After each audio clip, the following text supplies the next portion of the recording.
Everyone.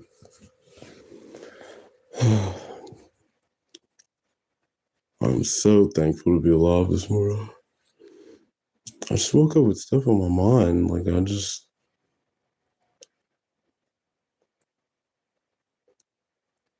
I definitely wanted to get this video out while the thoughts were still fresh. Hope y'all are staying safe, giving thanks for the things you do have. Today, we're just going to be psychoanalyzing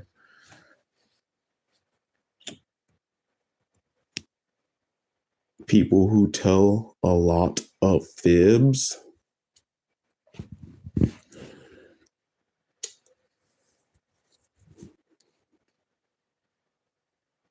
And we're looking at, of course, like I said, this is a psychological, stream of conscious live. I'm just going old school college night style with the black screen on live. If you know, you know. But yeah, this video, I'm going to title it Psychoanalysis of the Liar.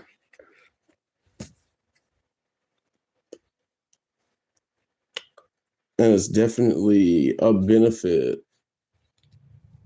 once you're able to understand why liars do what they do. It helps you in life.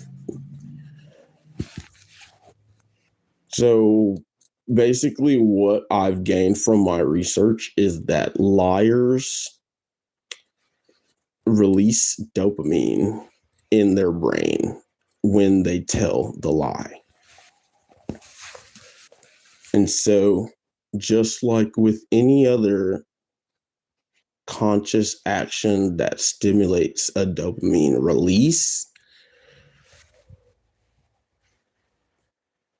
the amount of the conscious reinforcement directly correlates with the percentage of dopamine being released.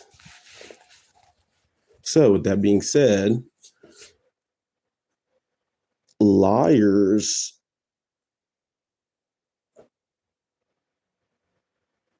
are not stimulating themselves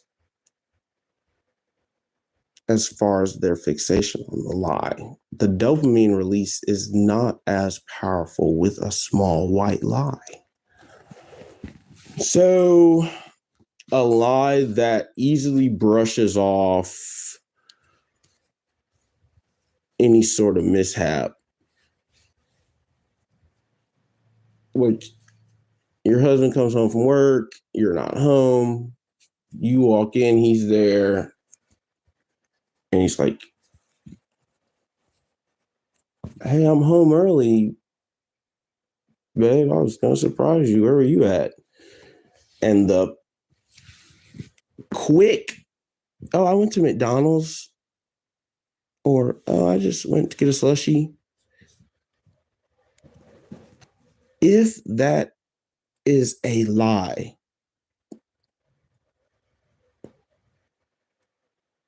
the dopamine release from that lie is going to be very, very, very small. Because part of, once you understand the way dopamine works with any sort of conscious actions, you realize that you trigger a larger dopamine release when you consciously reinforce stimulants that contradict the dopamine release.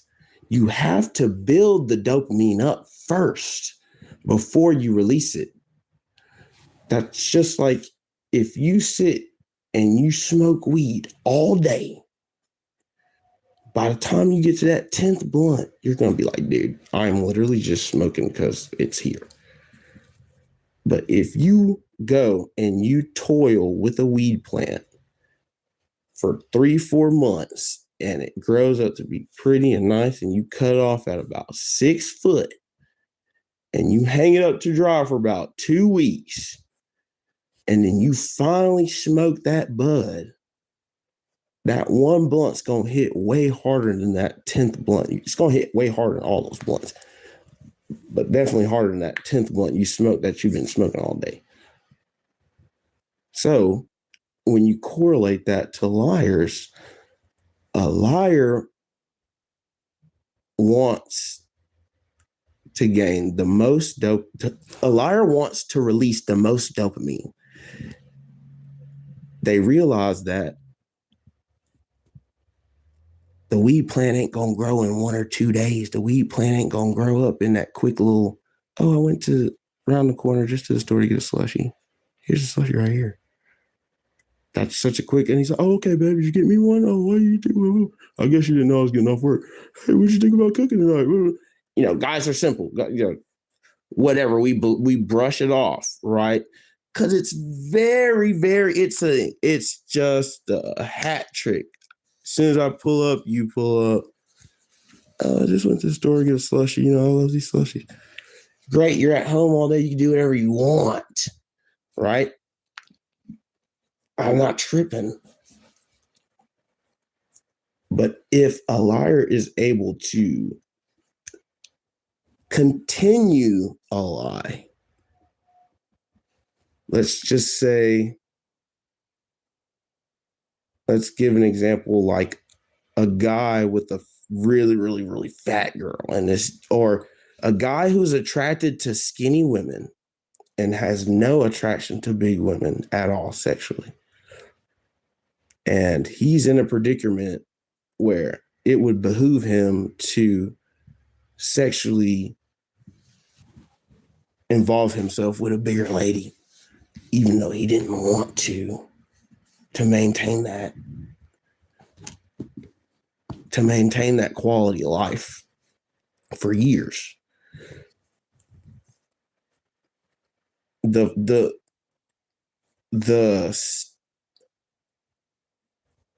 lie at that point, it's literally the opposite for people who don't lie. For people who don't lie, if you tell a lie, one little, oh, I just went around the corner, that one little lie will eat you alive. It will literally keep you up for nights, right? So a 3-year lie, you wouldn't even be able to look at yourself in the mirror. You'd be like, what? Like, you're not gonna have an appetite. You're literally not gonna be able to function because you're constantly thinking, oh my gosh, I just wronged this person. Oh my goodness, this is what, I cannot believe that. Oh my gosh, I can't believe I did that. It's or perfect example. For a person who doesn't lie, whenever they're accused of lying, and the person's like, you're lying, I don't believe, it's so heartbreaking going away from a person that you just had a conversation with and them telling you that they think you're a liar. They're the biggest liar. That's so heart-wrenching when you know that you're telling the absolute 100% truth. And you're like, hey, I messed up. This is what I did. Now, this extra stuff, I don't know anything about it. You're a liar. I hate you. The person that's getting accused, if they are a person that does not lie, it will literally eat them up inside. But psychologically, for a person that does lie,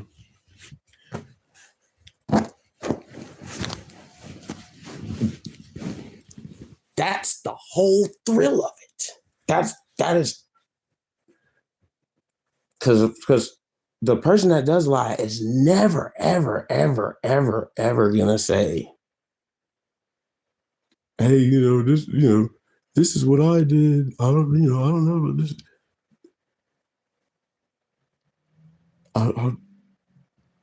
They're not gonna sit there and beg for forgiveness. Please forgive me. Please forgive me. I'm not lying. Please, like, they're literally just going to they're going to fabricate the lie to where there is no questioning them. Because the benefit comes with the lie keeping on going. So you have to be conscious of this when you're dealing with people. Liars, they show no emotion. They give very, very, very, very, very quick lies. A good liar lies very, very, very fast. It's not they don't have to sit there and think about it, because 9 times out of 10, pretty much 100 times out of 100, when you're confronting a liar about a lie and they have to make up the lie, it's 99, maybe 98% of the time, they've already thought of the lie.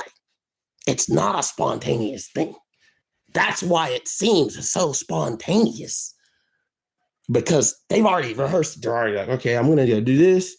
They literally do. It's mind-blowing.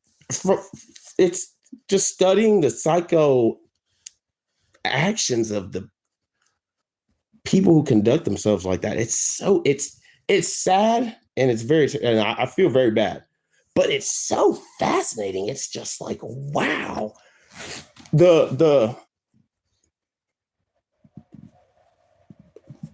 It really, really was put into perspective for myself whenever I seen a person that I've confirmed that they're an active liar and this is how they, we've confirmed it.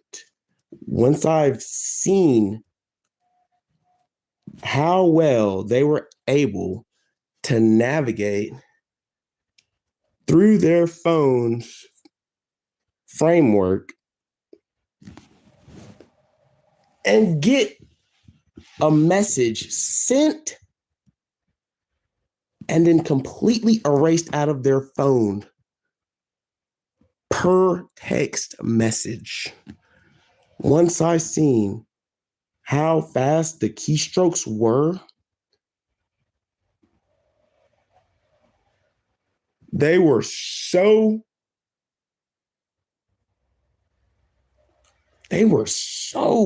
just, it was so fascinating just seeing how they were so familiar with I don't remember if it was iOS or Android, whatever interface it was. Dude, they were so familiar with the exact thumb placements of the touchscreen. It was crazy. Seeing a message being sent and completely eviscerated from everything, but like an FBI would have to call the phone company and pull the records to find it. Per text, not long paragraph. I tell you a bunch of information that you got to delete, maybe take a picture of this with another phone, then delete this message, and I'm not going to communicate. Literally, we're communicating. We're communicating in such close proximity with people that we have to lie actively with, that we have to delete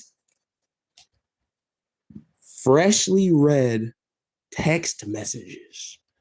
Not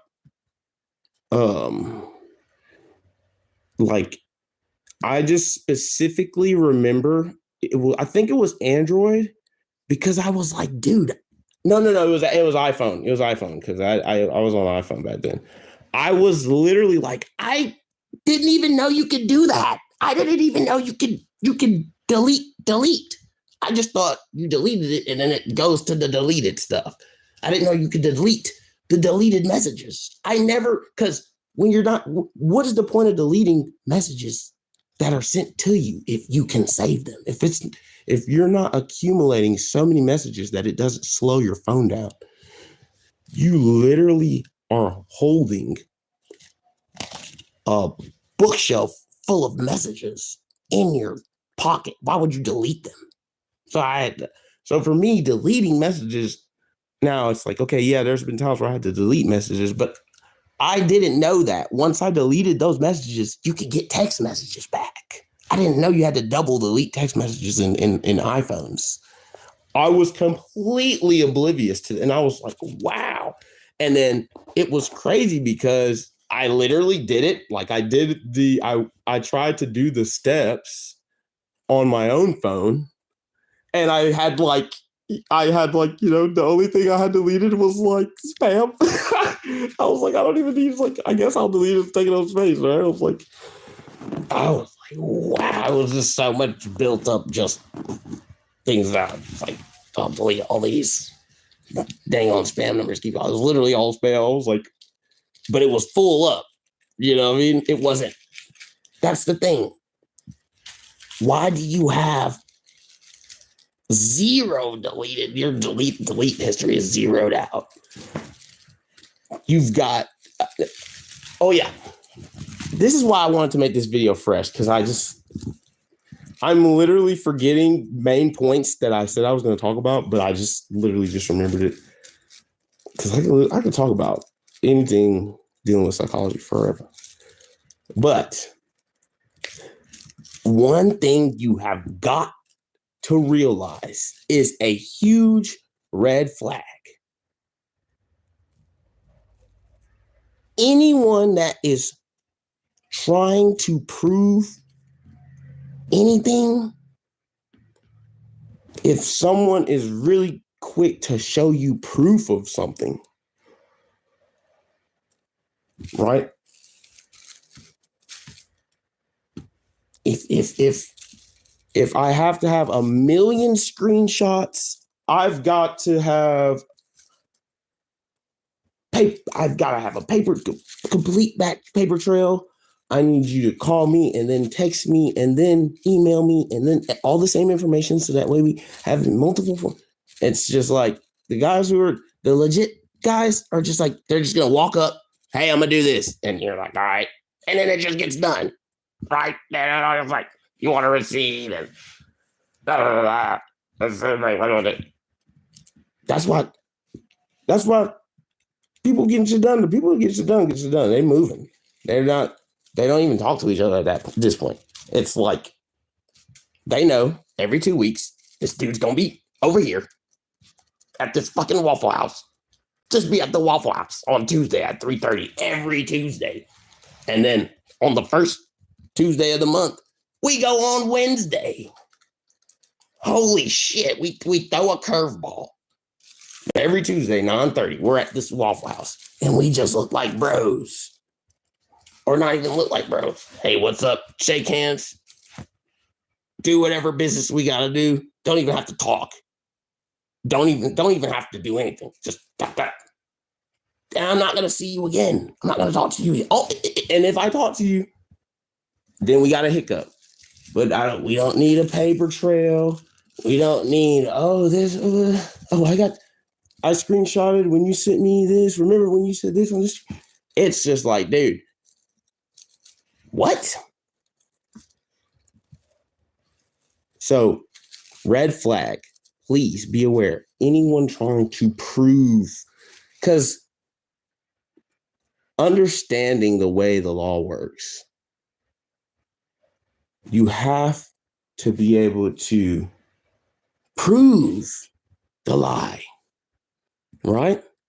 So if you get caught up with the lies, you got to have some sort of proof. Now, there's always a threshold of proof that will suffice to maintain the lie.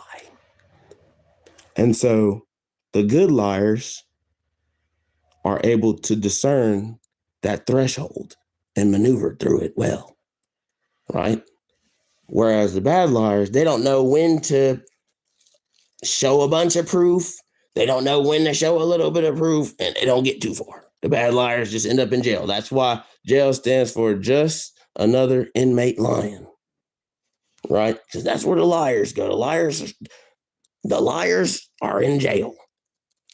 If you've been lying, for 30 years. You've probably been in jail for a minute if you're not a good liar. That's just the way society works. Just know the laws are set up for bad liars to end up, you're not able, you have to be skilled. So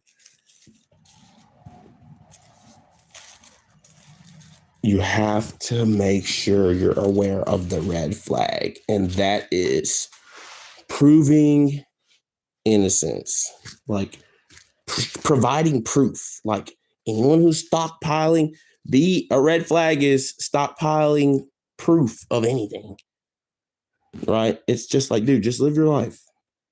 You don't have to stockpile proof for a lie. And some of the people that lie and that's why I say let me finish my point. Some of the people that lie live the best lives. And that's why I said it's good for us to study the liars on a psychoanalytic level. There's another point. See, I should just start writing these down. When I get video ideas, I should start writing. Oh my gosh, it was a really, really good point. We were just talking about providing proof. We're talking about maintain. First, we touched on the correlation between telling a lie and the presence of dopamine in your brain and the chemical reaction that happens when the lie is initiated. So, that's what we started with. Then secondly, we started looking at signs of a liar, and that was,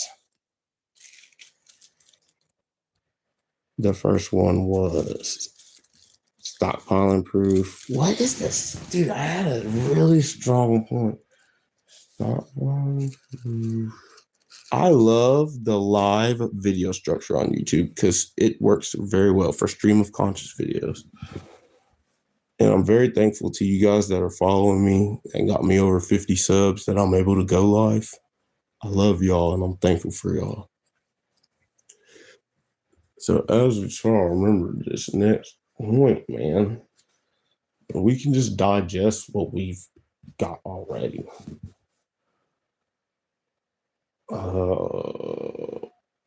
Oh, yes. Oh, yes. I'm so thankful I figured that. Okay. So, red flags. Stockpiling proof. An album. When your screenshot album is not memes, if your screenshot album is not all memes or Facebook posts, if your screenshot album is filled with text message screenshots, okay, especially text message screenshots that aren't from your phone, like if you've got screenshots in your phone from other phones, native, whatever the phone is natively, the message app native to Android and the Apple iMessaging app. You got a bunch of iMessage screenshots from other people's phone. What? Other people's phone is an orange flag. Yellow. Other people's phones screenshots in abundance that don't have to deal with, like, your sick grandma or something. You know what I mean? You gotta take a million messages about her progress every day when the nurse messages you. That type of stuff is normal, but screenshots from your friends' phones about what they got going on, and you have them, so many of them that I can keep scrolling. That's a huge red flag. That's a huge red flag. Psychologically,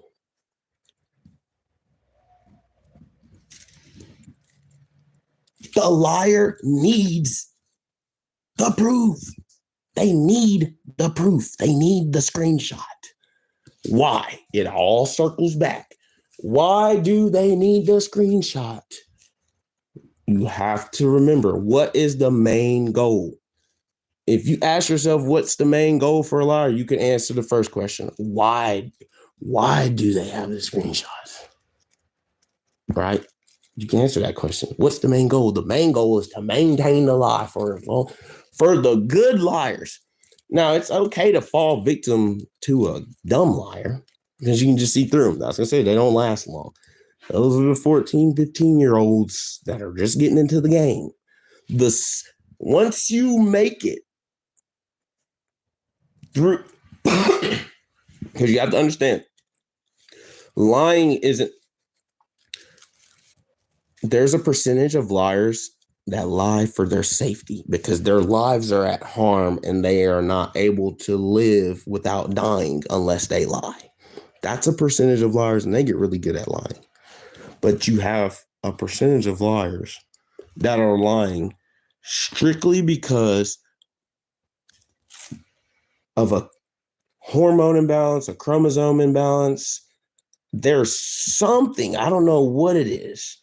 Hormones, DNA, ribosomes, I don't know. But I do know that a person that wants to lie, that receives that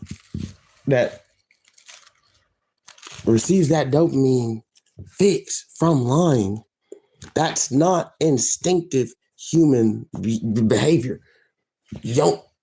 Humans don't instinctively tell fibs. That's not conducive to human success on the planet. If humans as a species lied to each other from the start, if it was just two people lying to each other, they wouldn't have made it too far and we wouldn't have got far. So instinctively, humans, that's why love is the most powerful energy. That's the most powerful energy you can give out because that's the way humans procreate, right? The human race doesn't keep going if we all lie and doing that type of stuff. So that's not instinctful human behavior. So the humans that are,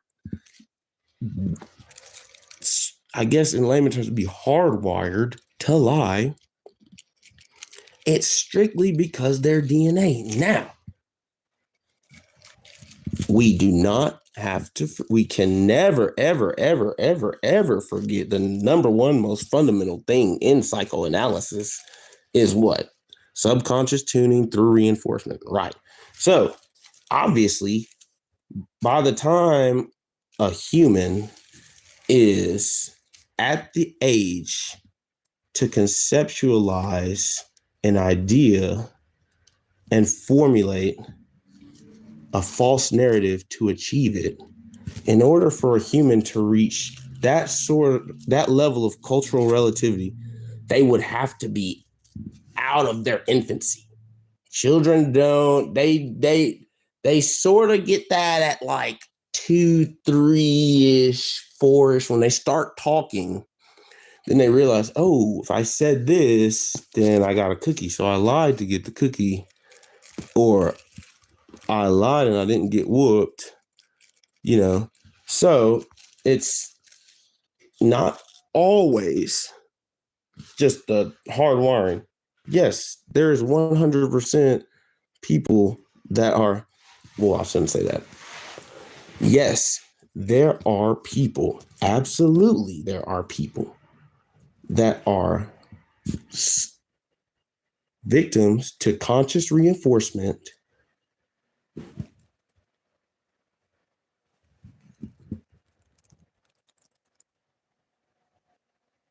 that tunes their brains to lie.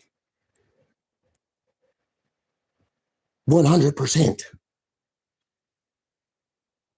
If you grew up and all you seen your mom doing was lying, and all she taught you to do was lying, all you seen your dad doing was lying, or all you seen your uncle do, wherever you were around lied, or you were just lying and getting what the people who were around you that were consciously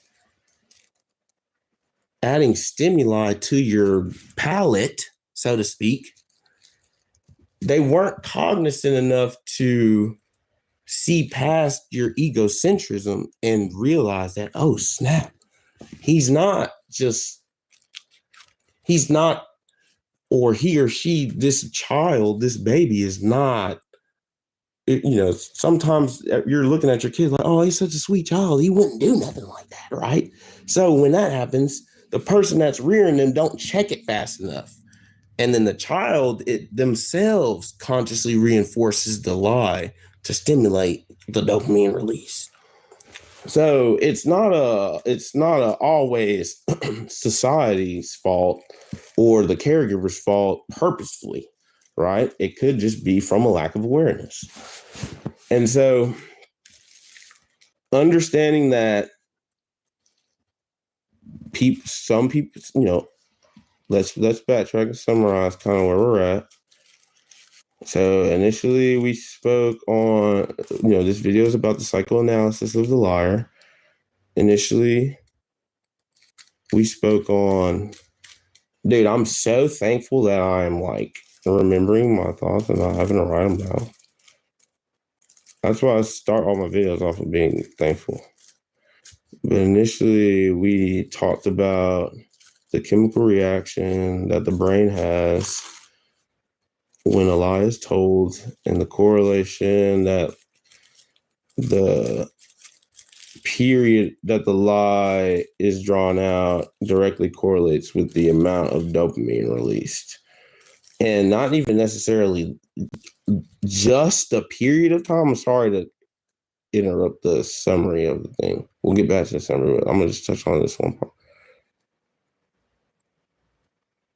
Not only is it the length of the lie that stimulates a higher or lower dopamine release, it's also a magnitude of things that can contribute to how much dopamine is being released. And then also there's a lot of factors in just that first part. That's what I'm saying. We can talk about this a lot.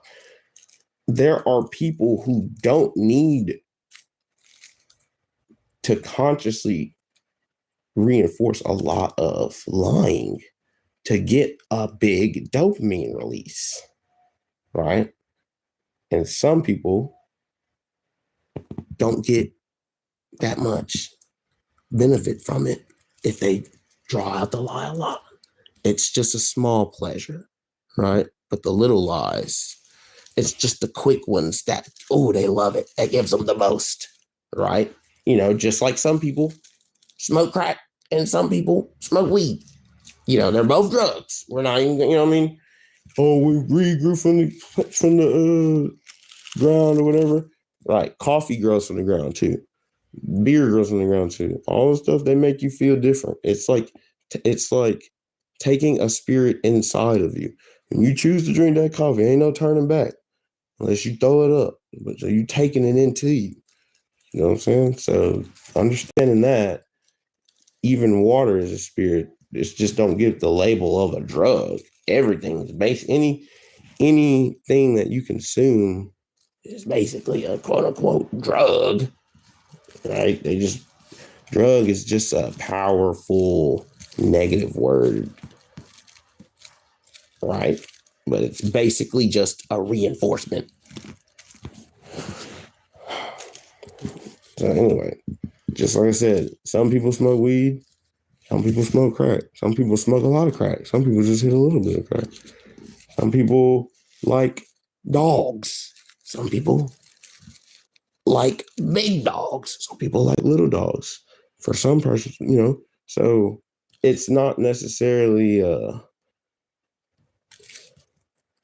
understanding liars on a psychological level. Knowing the chemical reaction and what triggers it is not as helpful in protecting yourself in society. It's not really, that's why I touched on the red flags. And so let's just summarize. Like I said, let's just get together, let's get our thoughts together. So I know it can be hard to listen to me talk for 30, 45 minutes an hour or something. So initially, we talked about the chemical reaction that happens in the brain and the correlation between it and the lie being told. And then we talked about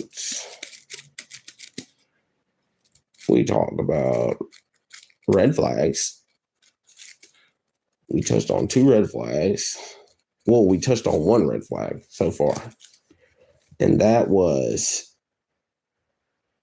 the substantial amount of proof, or it's not necessarily a red flag to have a lot of proof. It's the motive, right? And then it's not even the motive, because a good liar is gonna make the motive for the best liars in the world can get caught in a lie and tell everyone it's a lie, but I did it because you made me do it. And it's like, oh snap. The best liars can admit to the lie, or admit to why they have they can give you a motive for why they have so much proof, right? Those are the best ones. They're going to be able to tell you why they have all these, and they're going to make it sound like the noblest thing. They're not going to say, I'm keeping these. They're not going to tell you unless you're part of their realm. It's literally like they live in a different realm. They live in a different universe. They don't live in the same. That's why people say there are parallel universes, because people make up these imaginary beefs with people, imaginary scenarios that happened that they have to keep retelling over and over because they have to stick. So the culmination of so many long-term lies creates multiple realities, because a liar will 100% have you warped. They will teleport your ass. You won't know what hit you. You will literally wake up. You will fall asleep. You will fall asleep and wake up, and your life will be completely different. And it's like a light switch. It's literally like, you know what? I'm gonna take the gloves off. I'm gonna take the kitty gloves off. You know what I mean? I'm gonna put the bumpers. I'm gonna put the bumpers down. We're gonna get serious bowling, or I'm gonna bring out the big guns, or whatever phrase you want to use. When they decide to, they will have you so you will be like, you'll wake up and you'll be like, where am I at? What is going on? What is going on? And the whole time you're just, and people say it's parallel realities because the whole time you're saying, hey guys, this is what happened. The best liars, a technique they use is, it's in basketball, they call it putting you on an island. It's basically you're totally uprooting a person from their base. And so in basketball, what they will do is, if the best player gets the ball, the other 4 players on the court, depending on the defensive level of each of those 4 players, they will manipulate their formation so that the weakest defender can be in front of the best basketball player who has the ball. So it'll be about 10 seconds on the shot clock, 12 seconds on the shot clock. And the best guy, whenever we say on an island in basketball, the best guy with the ball will be face to face, a little bit behind the 3-point line, kind of in between the timeline. Because a good defender is not going to defend hard timeline back unless you're guarding like Steph or Dame. Then it's just, you don't even want, You just don't even clock in. You just tell the coach you just forfeit. It's like, right, they're the best. But if you're holding a traditional, normal human being in basketball past the timeline, you don't play hard defense because then you're not on an island anymore. You're on a different planet, right? Being on an island is being in between the timeline and the 3-point line, face to face with the best ball handler, best scorer, and you have none of your help defense behind you because all of the other team, your help defense has to guard their man unless their man's going to be wide open. So if they don't want to leave their man, they're going to have to go all the way on the other side of the court. So you got 4 guys on the right side and 1 guy on the left. And that 1 guy on the left is you, and you're staring at the best. You're staring at Michael Jordan with the basketball. And you're like, oh my God, where's my help? Where's my help? And he's just jumping and dunking, right? That's called getting put on an island. So what skilled liars do is they put you on an island. Like I said before, they'll completely uproot you from your base. And how they do that is that they will plant lies around you. They will put other people in the parallel universe. Doop, doop, doop. So if you had you and your 6 homies were all in the real world, handling business, not telling no lies, being completely transparent with each other, the thought of you lying to them or the accusation of lying amongst the party of 6 is the most disgusting thing that will end a friendship if you think that if you're accused one of them. That's how well-oiled the machine's running. The 7th person will come in and target one of the 6 to put on the island. They say, I don't like this one guy. So they will go to all the other 5 guys, and plant little seeds. Hey, such and such about X person. Hey, such and such about.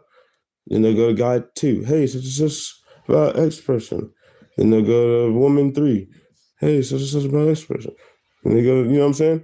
They'll go to the whole party except for you. Because right now, you're stepping into the Doctor Strange portal. You're stepping into the portal. You're not necessarily on the other side. You see that he's opening a portal, and you're like, oh, that looks good. I want to go there. Yeah, what are you cooking up over there, Strange? What are the things you're doing with your finger? And you step into that portal. If you don't know Marvel Rivals, I'm sorry. It's an amazing game. But you don't even realize you're like in basketball. The guy who's the weak defender on the court don't realize that he's being put on an island. That's a talented team is able to run pick and rolls and run up, down, or high lows with their big men and triangle offense. There are catalog strategies that people have researched for a long time on how to manipulate defenders in basketball. And so the good teams, they will put the weak defender on an island very easily. And then they'll be in between the timeline and the 3-point line, and they'll be like, okay, I can hold Jordan this time. I got my homies behind me, and he's going to look back and see no one back there. And there's like, how did this happen? And then by the time you look forward, Jordan's already gone. So that's like with the liars, they isolate that one person in the group, and they, put the veil over the Jedi mind trick them. And that simultaneously, they're putting the other people into the lie. Boop, boop, boop. Every time they go to a person and plant that little seed of the lie, that is a dopamine release.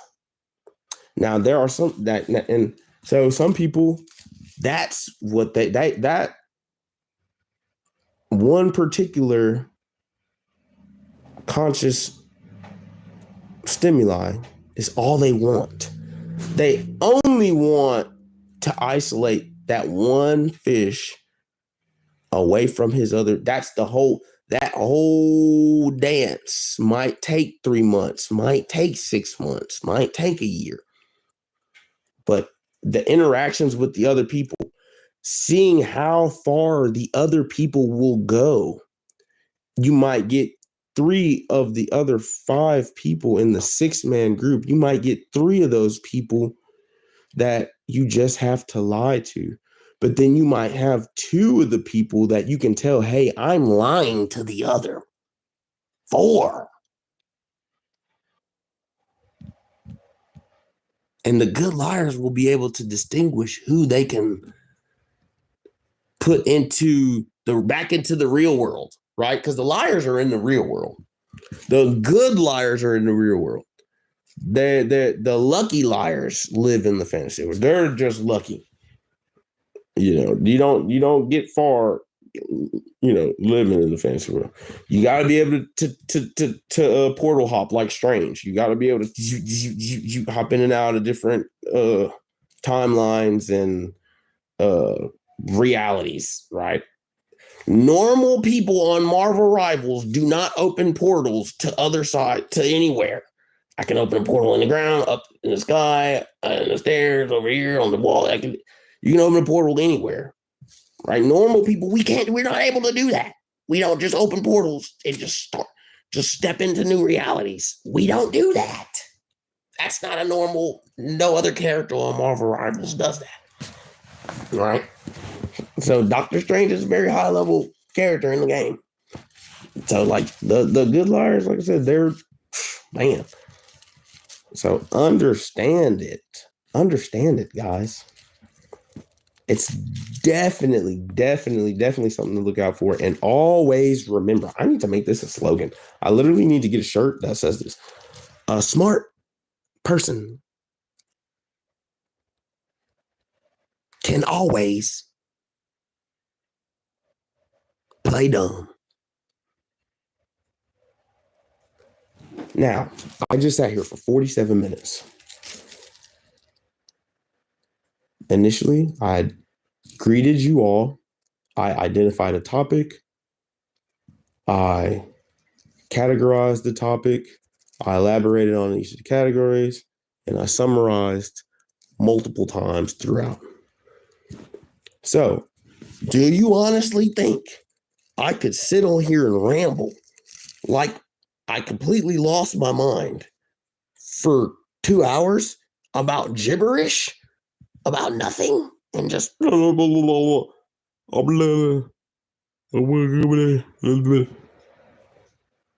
guys are stupid. Well, at least I ain't dumb and fat. Looking at chat and just hating on people in chat. Right? I could do that. Literally blind. I could read Braille and probably do that. If I learned Braille, I'd probably read chat Braille fast enough to react to them. Like an idiot. Because we're not doing any talking with substance. Takes zero brain juice at all. Don't take nothing to talk about. Nothing. So, this is my little video I had thought of doing this morning. And I had a really good day yesterday. I seen someone for the first time I ain't seen in a while. Man, it was really good to see him. I talked to people that I loved yesterday. But today we're talking about liars, and we're attempting to psychoanalyze them, because I promise you, the reason why I wanted to make this video is because I thought about it and I said, man,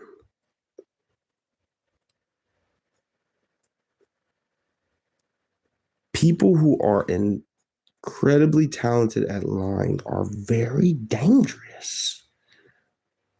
And lying, just like anything, like how I keep comparing it to basketball and drugs, like there are things, if you're just analyzing each liar person to person on a case by case study, all liars have things that they haven't constant about themselves, and also all liars have variables. So consistently, we know that liars lie because one of two reasons. They're put in a position where they're not able to continue life and they have to lie to live, or they're lying to they're lying in a pursuit of a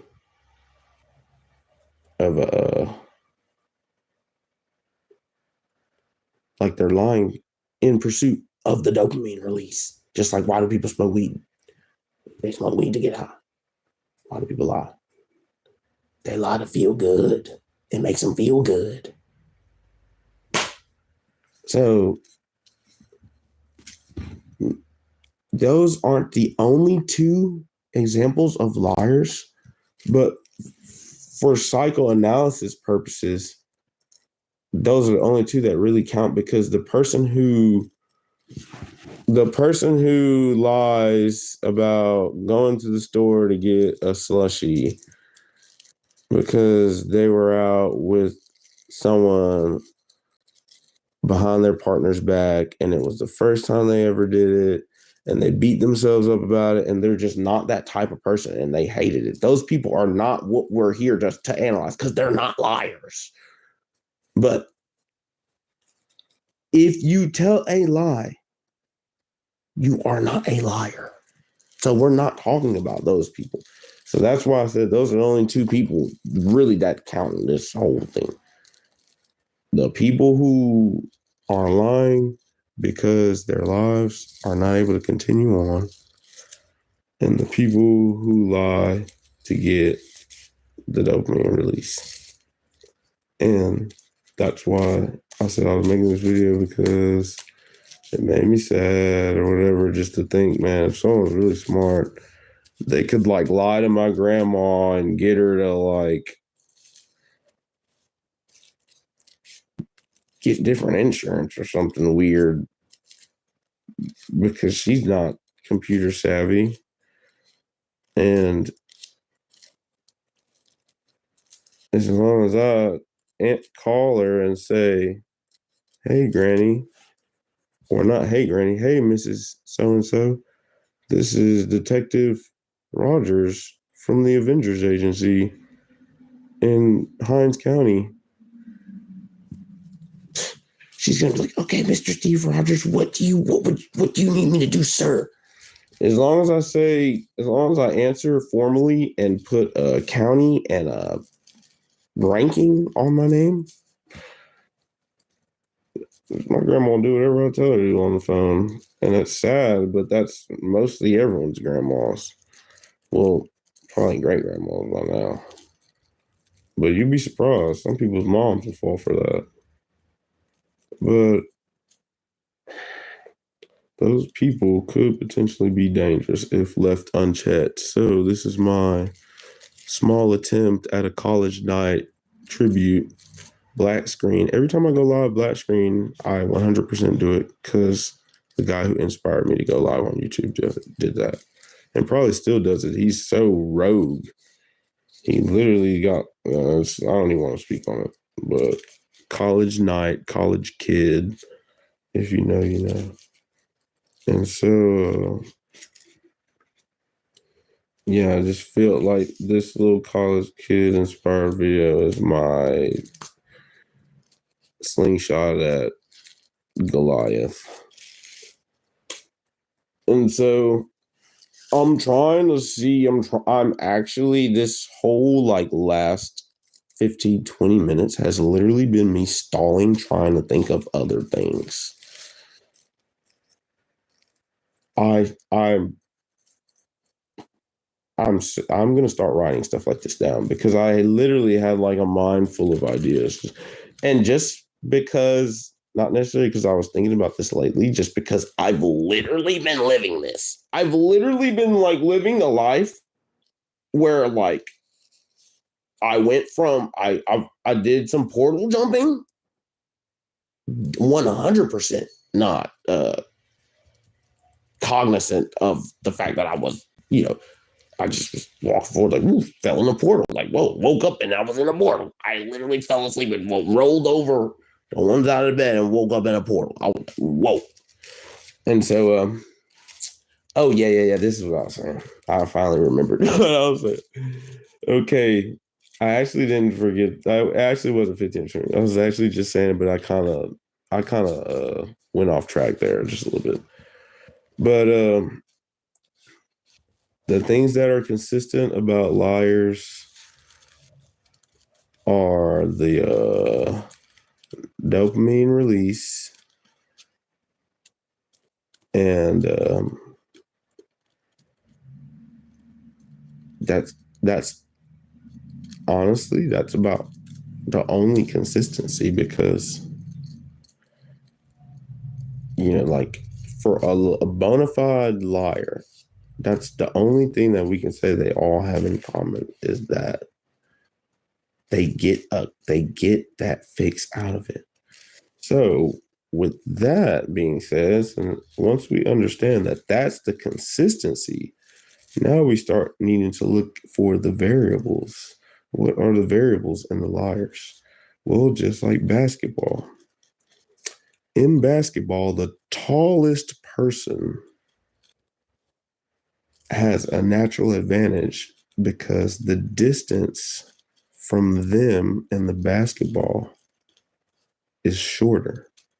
But that advantage is mitigated the farther they are away from the court. So the smaller guys benefit being farther away from the court and more speed because you have to dribble the ball, and the shorter man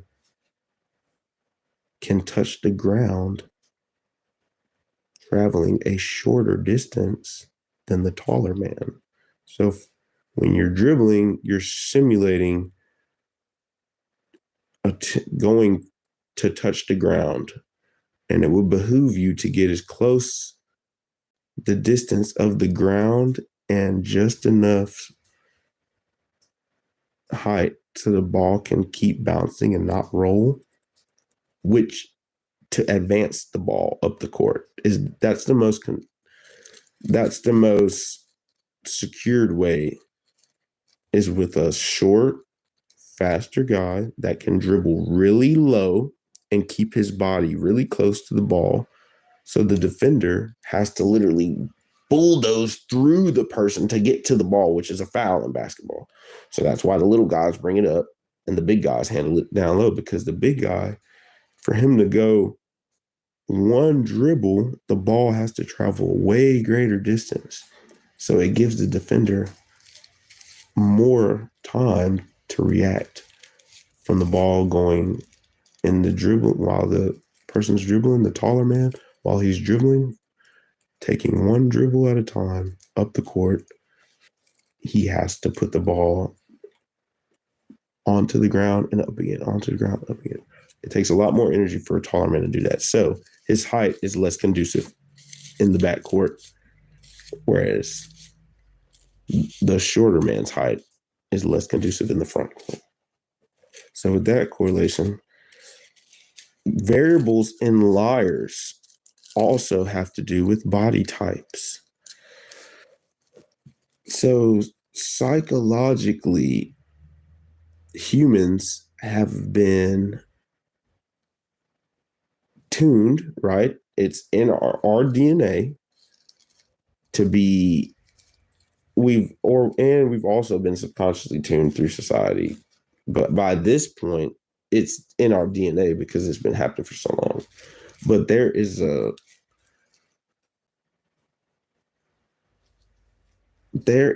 a type of person in every society that is looked at as more passive, and there's a person in every society that is looked at as more aggressive. So in every society around the world, you'll find this. You'll find that, like, let's just say in America where I live, growing up, there have never been, on a mass scale, I can never say I've seen a push for the warrior woman.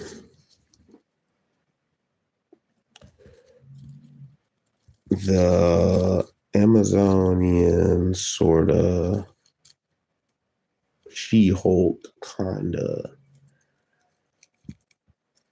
The more reinforced image of passiveness, or not necessarily passiveness, but aggression in society in America has been, like, in our movies and stuff like that, like the big burly dude, the 6'7", 6'8" jacked guy is like the sign of aggression, right?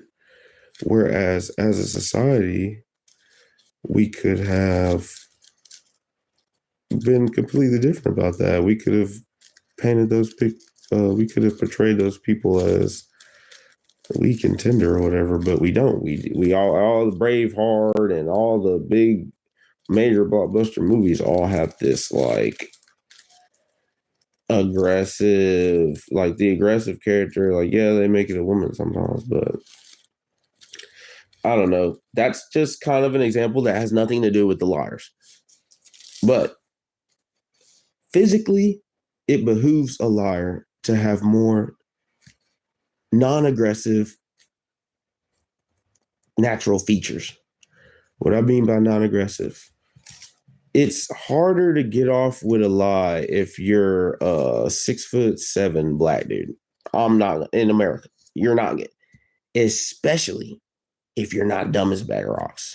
If you're dumb as a bag of rocks, you might can get you, or if you portray yourself as being dumb, you cannot be a tall black guy in America talking smooth and fast. 100% of everyone you interact with is gonna think that you're scamming them. So that's not a good body to be born in. If you wanted to be the best basketball player and you couldn't get taller than 4'5", everyone's gonna tell you play soccer. They're gonna say, dude, you're not gonna make it in the NBA. It's literally your skill set can be replicated by someone taller to where their height doesn't give them any detriment. Once you get past the 6'4", 6'5" range in basketball, like once you get 6'6" in basketball, if you're insanely good, then you're the best person in the world. But 6'5", 6'4", 6'3", those guys are really good dribbling the basketball. They're really good up and down the backcourt. The 6'7", 6'8", 6'10", 7-foot guys are good up in front of the basket. But like a 6'4" dude guarding a 7-foot guy, if that 7-foot guy tries to bring the ball up the court, as long as the shorter man understands how to play defense and he's not lacking physically, if they both have the same exact stamina, flexibility, and strength, the only difference with these two players is their height. If the shorter man plays perfect defense, the taller man will not be able to advance the ball up the court at a 7 foot to 6'4" height difference without initiating body to body contact and like putting his body in between putting his torso in between his arm and the basketball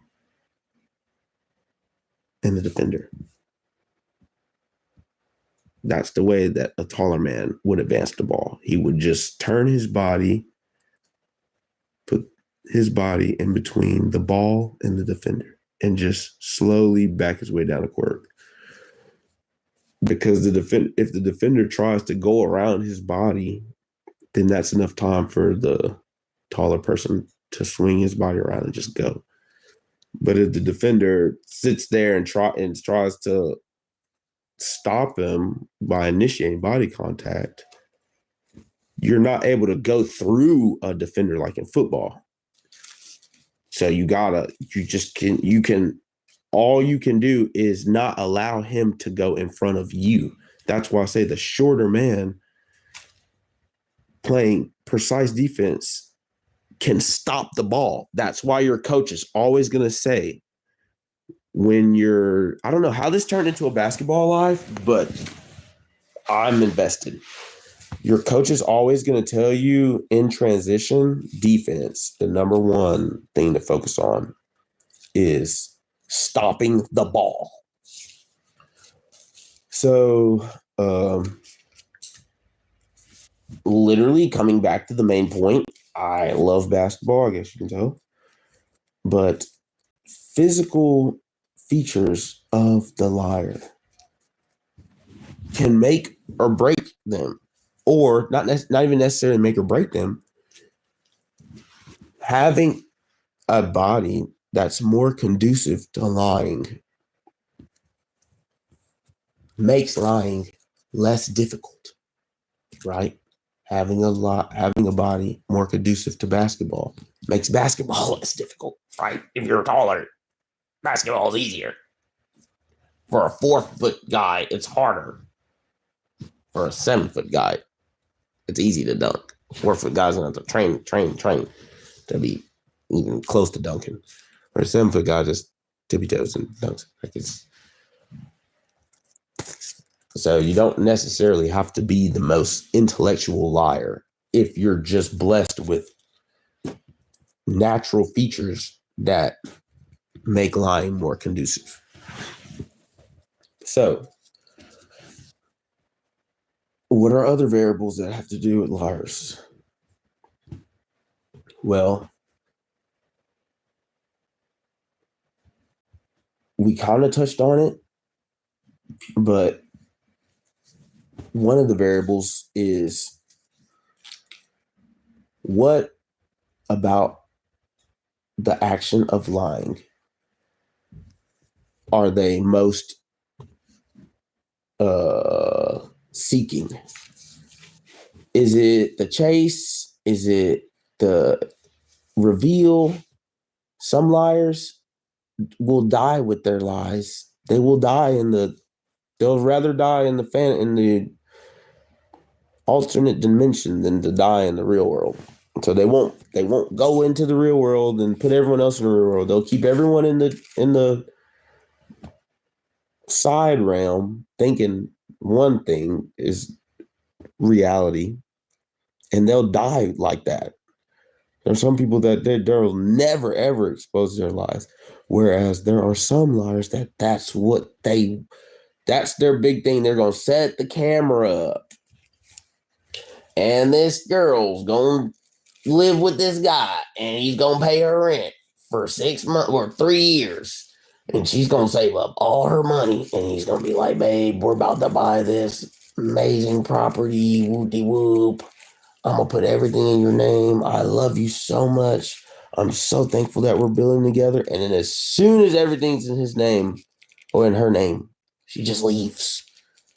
And it's like she'll set the camera up in front of the new land that they just bought, where they just broke the foundation, and she'll say, honey, I want to make a TikTok video about our journey. I'm just so thankful we finally broke the earth. And then she'll have her partner come into the camera in front of it and be like, she'll turn it on and give this huge, amazing speech about the journey and how everything's just been so, it's all she ever dreamed of. And on camera be like, and I'm leaving you today. Like, what? It's like, you could have left me 2 weeks ago. You could have left me 2 years ago. You're leaving me the day we broke earth on the new land that just got put in your name on camera. And there's no way that someone can say, oh, well, you were manipulating him from the start. It's like, nah, you can't, like that proving that a person loves someone else. It's just so easy. It's so easy for them to disprove that. It's like, hey, you can't tell me I didn't love him. Right. That's just like, it's so broken. Lying is such it's like an ultimate strategy. It's mind-blowing how amazingly fortunate the good liars are. That's the mind-blowing thing. It's like the non-liars are literally like, everything's normal. Their lives are normal, but the time for lies happens for people who don't lie as well. People who are not liars often get the time to initiate a lie. They get it. It's like in Marvel Rivals. You're going to be playing and all your team's going to get wiped. So that's the time for you to pick Strange and open a portal and portal everyone back to the point. If everyone just got wiped at the point and they're capping the point, we need to get everyone to the point now from the spawn. So we need to open a portal here and get us to the spawn in a blink of an eye. I just want to step through this portal instead of walking across the whole map. So there's always going to be a time for that. Your team's going to get wiped at the point, but you don't got to pick Strange. You can just walk in, or you can pick Strange and you don't got to open a portal. You can just shield in. You can just walk in normal. You know what I mean? So there's always an opportunity to open a portal to initiate a lie, even for people who don't lie. Oh my God, I'm actually getting so passionate about this talk that I'm actually 100% losing train of thought right now. I'm actually just like flustered at this whole. Yeah, I don't even know why I was talking about the opportunities to lie. Oh my gosh, bro.